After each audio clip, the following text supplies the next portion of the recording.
You've been taking baking soda for your urinary symptoms for weeks, believing it's the right thing to do. Natural, harmless, even effective. What no one told you is that using it alone, without understanding how it interacts with the chemistry of the male urinary tract after 50, may be doing the exact opposite of what you're looking for. It's not that baking soda is bad. It's just that there's a way to use it that amplifies its effect on urinary health and a way to use it that cancels it out entirely. The difference between the two is in the amount. It's in what you use it with and when. And most men who take it at home don't know that. That's what's different today. Do you know what it's like to wake up at 3 a.m. with that unspoken urgency? Do you know what it's like to go to the bathroom and have almost no flow? Do you know what that first pee of the morning is like? That burning sensation that comes even when you thought you'd slept well. And you know the feeling of searching for something to soothe it, something already at home, something your research deems safe. Baking soda has been that go-to for years. And dissolve it, consume it, and hope for improvement. What you never considered was whether you were using it correctly. This didn't start yesterday.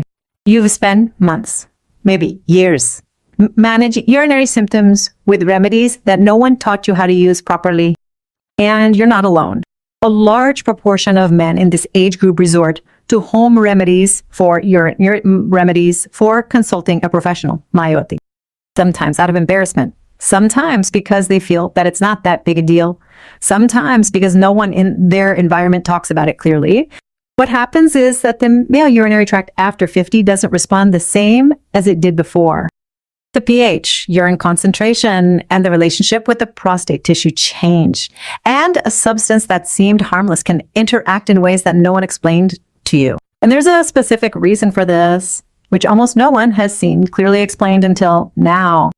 It's not that you've been doing something dangerous. It's just that the information you had about bicarbonate was incomplete. With the right information, you can make different decisions.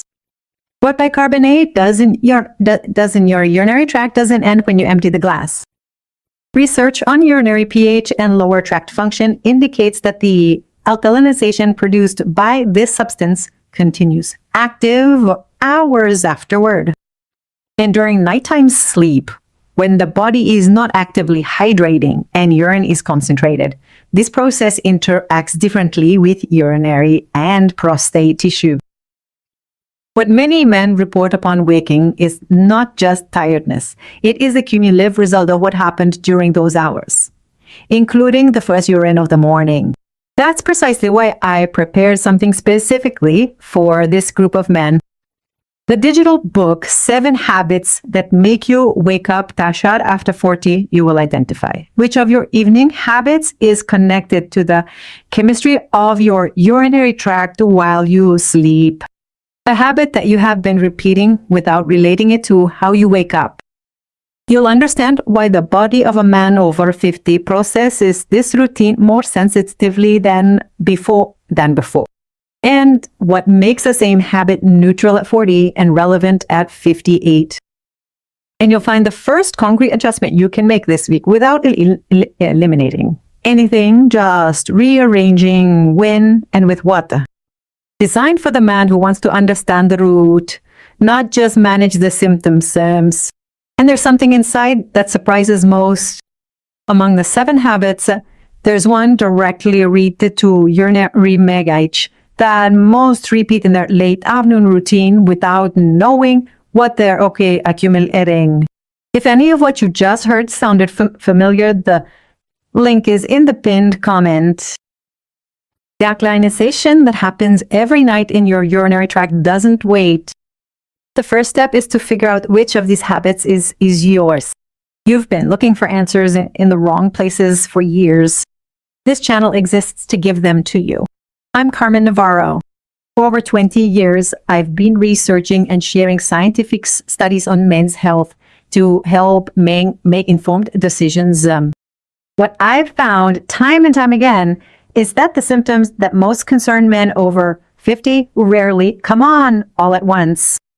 They build up habit by habit. And what I'm going to show you today is exactly that, the 3 the 3 most common mistakes when using baking soda for urinary symptoms, and the 3 concrete solutions that change the outcome. No theory, no promises. The real mechanism explained so you can take action tomorrow. Let's start by understanding what's really going on in your body, because without that context, the solutions are meaningless. Imagine your urinary tract as a pipe in a house with a filter at the inlet. When the water flowing through has the right pH, the filter works, nothing sticks to the walls, and the flow is clear. When the pH changes too much in either direction, the pipe starts to accumulate debris, the filter works too hard, and the flow becomes erratic. That filter in men is part bladder and part prostate. Both structures share territory. What affects the pH of urine can affect how that space behaves. In a young man, the system regulates urine pH efficiently. He drinks water, urinates regularly, and the balance is quickly restored. After 50, this regulation slows down. Prostate volume increases naturally. The concentration of nocturnal urine increases, and the tolerance margin for substances that alter pH, such as bicarbonate, narrows considerably. When bicarbonate dissolves, it temporarily alkalinizes the urine. Research on the pH of the lower urinary tract indicates that this effect can relieve certain symptoms in the short term. The problem arises when this process is repeated without criteria, without the right combination, and without taking into account the time of day. What was intended to be a relief can become a source of additional irritation. That is exactly what we are going to see now. The 3 mistakes that turn a potentially useful remedy into something that does not do what it should. The first one has its own name. I call it the solitary remedy. It is what most people do. They dissolve bicarbonate in water, often on an empty stomach or before going to sleep, and take it without anything else. No hydration adjustment, no combination, just the powder and the glass. Why does it seem harmless? Baking soda is cheap, accessible, and its name has no pharmacological connotations. It's just table salt, basically. That perception makes the dosage, timing, and accompaniment seem like minor details not worth reviewing. But research on urinary acid-base balance indicates that abrupt alkalinization without sufficient dilution can irritate the lining of the lower urinary tract instead of soothing it. Many men report that after weeks of isolated use, the symptoms of urgency intensify, especially in the first hour of the morning when the concentration is highest and the tract has not received hydration for hours. The problem is not with the baking soda, it is with how it gets to the body. Only if nothing accompanies it, does it act differently than it should. But that was not the only mistake. The second is quieter, and it's made precisely when the man thinks he is being more careful. I call it the generous dose. When they don't see immediate results, many men increase the amount. If 1 teaspoon doesn't work, 2 should work better. The logic of escalating dosages without any real reference. Why does it seem reasonable? All the information available on forums and videos talks about bicarbonate as something that the body regulates itself, or that in excess is simply eliminated. This belief leads to normalizing it without limit, to turning it into something that is adjusted by trial and error. Research on systemic pH homeostasis indicates that repeated consumption of high amounts of bicarbonate can alter the acid-base balance beyond the urinary tract. Many men report digestive symptoms, bloating, burping, morning sickness that they do not associate with bicarbonate because that is from the stomach, not the prostate. The connection between the 2 systems in men over 50 is closer than it seems. What deregulates one can affect the other. What comes next surprises most, because the third mistake has nothing to do with how much or when it has to do with what is mixed and mixed. I call it the invisible combination.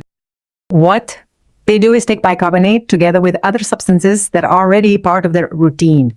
Orange juice, vitamin supplements, regular anti-inflammatories without knowing that some of these combinations reduce or cancel the effect and amplify it in unexpected ways.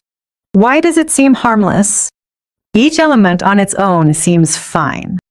Bicarbonate is natural. Orange juice is healthy. The supplement was recommended by someone they trust.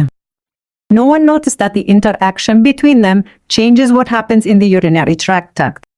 Research on interactions between alkalizing substances and organic acids in the urinary tract indicates that the combination with certain acidic foods can neutralize the effect of bicarbonate before it reaches the target tissue. And in men on chronic medication, the interaction with certain drugs can generate responses that no professional anticipated because no one asked them about the bicarbonate. The remedy they were taking believed to be working. In many cases, it reached its intended point inactive. Manuel was 61 years old and lived in Zaragoza. He had been waking up 2 or 3 times a night for almost 10 months. It took him several minutes to fall back asleep after each visit to the bathroom. Not due to the cold, but because the discomfort persisted for a while. He had started taking bicarbonate on the recommendation of Then 2, because one was no good, he took it with the orange juice he always had in the fridge. Sometimes he also took an anti-inflammatory for his knees at the same time. He thought he was doing something for his health. He thought that was better than nothing. What he didn't know is that the juice was neutralizing the effect of the bicarbonate before it got to where it needed to be, and that taking it right before going to bed coincided with the time of highest urine concentration in the following hours. It wasn't that the bicarbonate wasn't working, it was that he wasn't using it correctly. The information you are receiving is educational and does not replace medical advice. If your symptoms persist, talk to a healthcare professional. Now let's look at the 3 solutions, because knowing the mistakes without the solution is useless. I call the first one the dilution protocol. An exact action: dissolve a small amount of bicarbonate, no larger than the tip of a teaspoon, in a generous glass of warm water, not cold. Not hot, just warm, and drink it slowly, not in one gulp. Why does it work? Research on the absorption of alkalizing substances indicates that the temperature of the water and the speed of intake affect the speed of alkalization. Warm water makes the process gradual rather than abrupt, which reduces irritation to the mucosa of the lower tract. The mucosa needs time to adapt to the change in pH. Giving it time makes a real difference. How can I implement it tomorrow? Before using bicarbonate, prepare the glass with warm water, not straight from the tap. Mentally count up about 30 seconds between the first sip and the last. That change alone alters the way the urinary tract receives the substance. Many men report that after several days of this variation, their urgency in the early morning hours decreases significantly, especially upon waking. The solution is not to take more. It is to take it differently. And the next step is to refine when. The second solution I call strategic timing. Exact action. Do not take the bicarbonate at the most common that the most recall before bed. Take it in the early afternoon when active hydration is still available and the body can process the change in pH with the support of water consumption during the following hours. Why does it work? Research on circadian rhythms and kidney function indicates that urinary concentration is at its highest during sleeping hours. Introducing an alkalizing substance just before that period amplifies its effect in an uncontrolled way. Taking it in the afternoon with active hydration afterwards allows the process to be gradual and for the kidneys to manage it efficiently instead of encountering this change at the worst possible time. How do you implement it tomorrow? Moving the baking soda from dinner time or before bedtime to mid-afternoon, ideally accompanied by at least 2 additional glasses of water in the hours that follow. Without that subsequent hydration, the change in timing has less effect than it should. Many men report that simply moving the time without changing anything else reduces the intensity of the nighttime symptoms and morning urgency in the weeks that follow. There's one more myth, the quietest of all, the one that most men repeat without question, precisely because it seems innocent. And it has to do with what urinary pH does during the hours when the body can't compensate. What baking soda alters in your urinary tract doesn't end when you go to bed. Research on nocturnal urinary concentration indicates that during sleep, when fluid intake ceases, urine naturally concentrates, and any previous alkalinization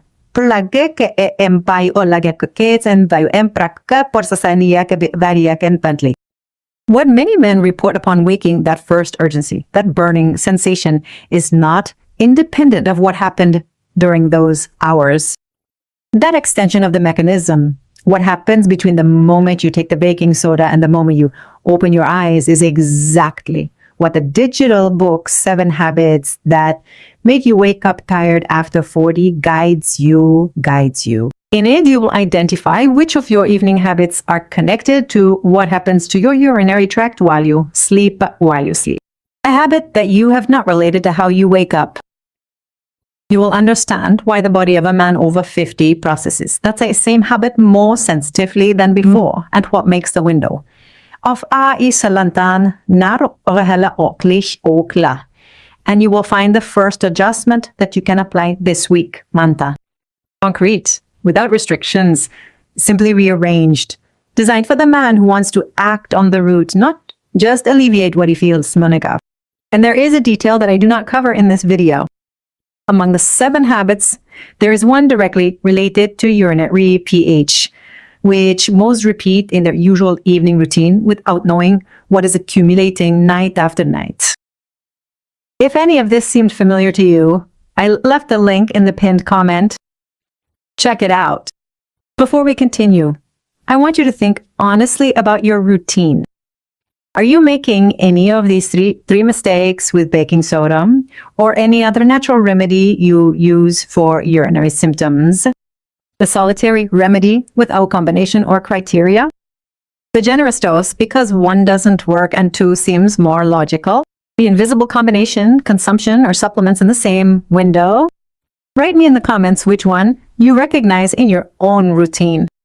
Not to judge you, but because knowing what yours is the first step to changing it. The third solution is the one that closes the circle.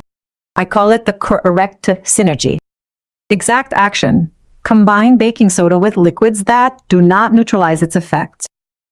Water. Any fusions without added vitamin C, and keep it away from any citrus juice supplement with ascorbic acid or anti-inflammatories that you regularly take at least 1 hour. Why does it work? Research on acid-base interactions in the digestive and urinary tract indicates that the organic acids present in citrus fruits neutralize the alkalizing effect of baking soda, make be waking soda before it can act. What a man is taking as a booster may be canceling out exactly what he was looking for. How to implement this tomorrow? Review what he usually takes at the time of the baking soda. If there is orange juice, lemon juice, or a vitamin C supplement in the same time window. Separate them. Don't eliminate them. Just separate them. A 1 hour change can make all the difference between a real effect and a canceled effect. Many men report that this combination, correct dilution, strategic timing, and proper synergy, produces a noticeable difference in urinary symptoms within the first month of consistent practice without changing anything else in their routine. If you have someone close to you, a brother, a friend, a brother-in-law, who takes baking soda for urinary symptoms, believing that he is doing it right, this video can save them months of confusion. Share it without comment, just the video. Sometimes the most game-changing information comes from someone you trust, not from an internet search. Remember Pedro? The man from Valencia who had been suffering from nighttime urgency and morning burn for months. He was 64 years old. His story began the same as so many others, waking up twice at night, the first urination of the day, with burning, that feeling of incomplete emptying that accompanied him until mid-morning. He had tried baking soda because someone recommended it. He took it before dinner with his usual juice. He didn't need a new treatment. He didn't change his diet completely. He didn't visit 3 different specialists. He understood the mechanism, changed the time to mid-afternoon, took it with warm water, without juice, without vitamin C supplement at the same time, and added 2 glasses of water in the following hours. He didn't change anything else in his routine. After a few days of using the new pattern, he noticed something different, and one morning he woke up before his alarm and didn't feel the usual urgency. It wasn't immediate. It wasn't dramatic. It wasn't. But that morning, over breakfast, it was the first time in months he didn't think about his next bathroom trip. If only he had known then what you know now. The invisible combination error, the timing issue, the importance of dilution. I would have gotten those nights back much sooner. You have that information, and you can still take action. That's what happens when the right information comes at the right time. You already have the 3 errors. You already have the 3 solutions. You already know that the problem wasn't the baking soda. It was how you were using it. What comes next is up to you. Your body has been sending signals for years. Today, started listening to them. And listening to those signals starts with understanding what's generating them before they speak louder than you can ignore. Every night that goes by with the wrong habit is one more night where your urinary tract alkalization isn't doing what it should. You don't get that back by taking more baking soda, you get it back by change what happens before you take it. The way out is there. You know how it starts. Get the ebook now, 7 Habits That Make You Wake Up Tired After 40 and understand what habits are interfering with your urinary tract every night. It's going to happen tonight anyway. The question is whether it happens with the right habit or the wrong one. The alkalinization that builds up night after night and in your urinary tract doesn't wait mix. The link is in the pinned comment. Check on this to see if you're repeating the invisible combination without realizing it tonight. I'm Carmen Navarro. See you in the next video. Educate yourself, and remember, what you know today can change how you feel tomorrow. Important note, this video is for informational and educational purposes only. It is not a substitute for professional medical advice. Always consult your doctor before making any changes.